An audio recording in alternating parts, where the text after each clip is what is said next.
और तुम भी परिस्थितियों के अनुसार उन पर विचार करके चलो। मान लो इनका स्वभाव मांगने का है कि मुझे 10,000 की साड़ी चाहिए,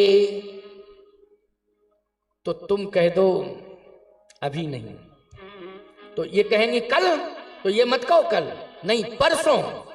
अगर ये कहें कल दो तो तुम कह दो परसों, और धीरे धीरे बरसों निकाल दो।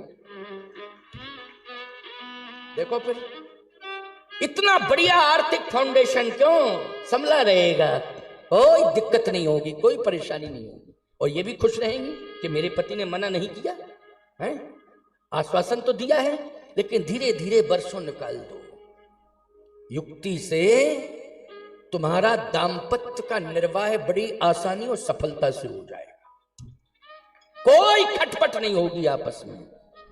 ये मैं बिल्कुल बहुत मर्म की बात बता रहा हूं, क्योंकि साधु की जिंदगी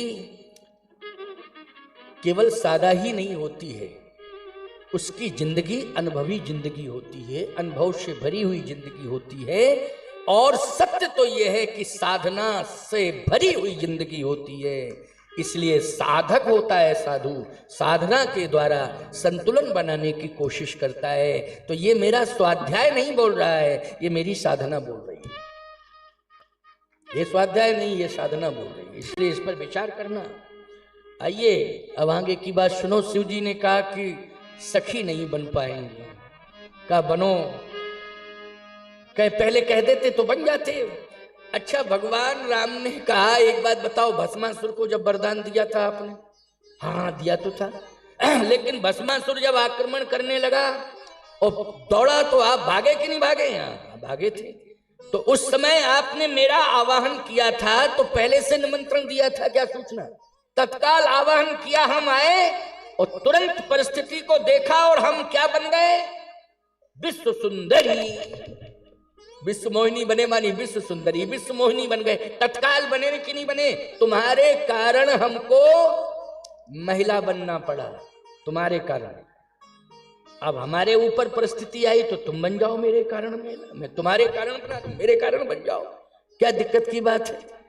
अच्छा बन रहा हूं, लेकिन कहीं गड़बड़ी हो गई तो क्षमा करना, क्योंकि अभिनय करूंगा, और अभिनय यदि सफल नहीं हुआ तो क्षमा करना।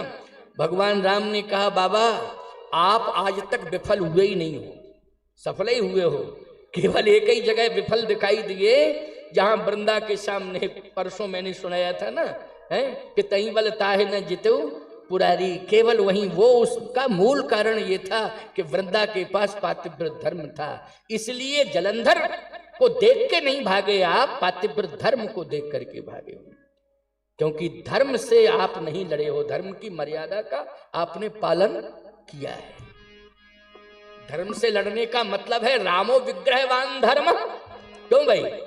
रामो विग्रहवान धर्म, राम जी धर्म है, इसका मतलब है कि आप मुझे चैलेंज नहीं दे पाए, तो इसलिए मेरी मर्यादा का ध्यान रखा आपने, इसलिए तई बल ताहे न जितो पुरारी। इस मर्म को मैं जानता हूं, लेकिन आप सफल हैं, सफल हैं, सफल हैं।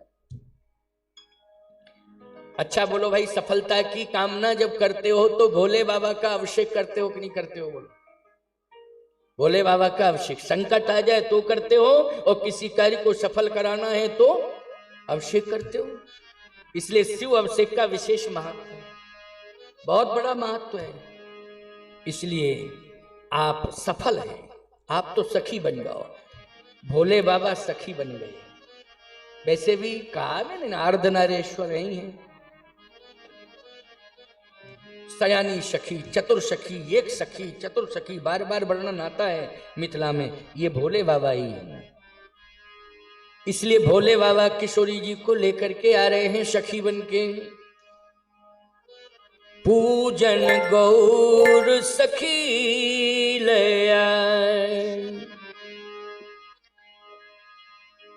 मैं जन कर सर सखन समेता, गई मुदित मन गौरन केता। लेकिन एक सखी सिय संग बिहारी, और गई रही देखन फुलवाई। एक सखी कौन है? शिव जी हैं। वो सखियों के साथ नहीं गई सीता जी के साथ गौरा का पूजन कराने, वो तो राम जी के पास गई। क्यों? अच्छा, शंकर जी भी पार्वती का पूजन करें? पार्वती जी का पूजन करने के लिए सीता जी गई हैं, तो क्या शिव जी भी पूजन अच्छा, अगर शिव जी पूजन कर देते पार्वती का, तो निश्चित रूप से तुम सबको इनका पूजन करना पड़ता घर में रोज, क्योंकि परंपरा बन जाती हो। अच्छा, और नहीं करते तो ये कहते हैं रामायण पढ़ो, क्या लिखा है उसमें? तुरंत रामायण का, घर घर में रामायण है, क्योंकि फेवर की बात आती है तो तुरंत ही सबसे पहले उदाहरण दिया जाता है फेवर वाला उदाहरण सबसे पहले दिया जाता है, कोई भी हो।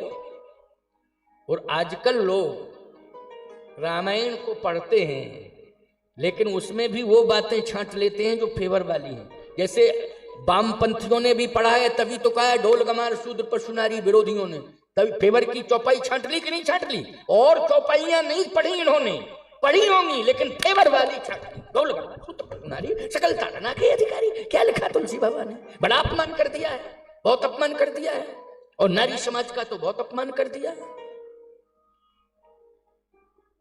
एक सज्जन कह रहे थे कि नारी के अपमान के कारण ही तुलसीदास जी ने रामायण लिखी है।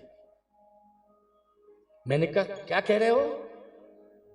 बोले उनकी पत्नी रत्नावली थी, उन्होंने अपमान किया और लात मार के निकाल दिया, और फिर इसके बाद वैराग्य हो गया और उन्होंने रामायण लिख दी। हमने कहा नहीं, ये गलत बोल रहे हो तुम। उन्होंने तो अपनी वाणी से कहा था कि अस्त चर्म से जितना प्रेम कर रहे हो, इतना प्रेम अगर श्री राम जी से करो, प्रभु राम से करो तो कल्याण हो जावे। रत्नावली ने तो ये कहा था। ये कहां से तुमने कह दिया अपमान कर दिया, ये कर दिया, वो कर दिया? बोले नहीं नहीं, वो बातें आप लोग मर्यादा में कह देते हो, महात्मा हो इसलिए, हम लोग तो स्पष्ट बोलते हैं। अब आप कहाँ कहोगे? साधु हो, उनके नाम की रोटियां खाते हो, तो क्या इस तरह से बोल दोगे? मैंने कहा गलत। पत्नी के लात मारने से रामायण लिखी गई होती तो ऐसे बहुत से लोग हैं समाज में जो रोज पत्नी की दो चार लातें खाते रहते हैं, एक आध दो रामायण लिख के बता देते तो मैं मान जाता। तो भाई ये गलत। रत्नावली इतनी महान है, इतनी मर्यादित है कि याद रखना, रत्नावली की वाणी ने ही तुलसी को तुलसीदास बना दिया है। और आज तुलसीदास को कौन नहीं जानता है विश्व में? जो राम को जानता है वो तुलसी को जानता है, और जो तुलसी को जानता है वो राम को जानता है। वो तुलसी हुए। वाल्मीकि के राम को कम लोग जानते हैं, तुलसी के राम को सबसे ज्यादा लोग जानते हैं। बोलो भाई, वाल्मीकि जी के राम को कम जानते, विद्वान ही जानते हैं ये वाल्मीकि के राम हैं, लेकिन तुलसी के राम को एक चरवाहा भी जानता है। बोलो, जो पशु चराता है वो भी कहता मंगल भवन या मंगलहारी देवंश दशरथ अजर बिहारी। क्यों भाई, जानता है कि नहीं जानता? ये तुलसी के राम है।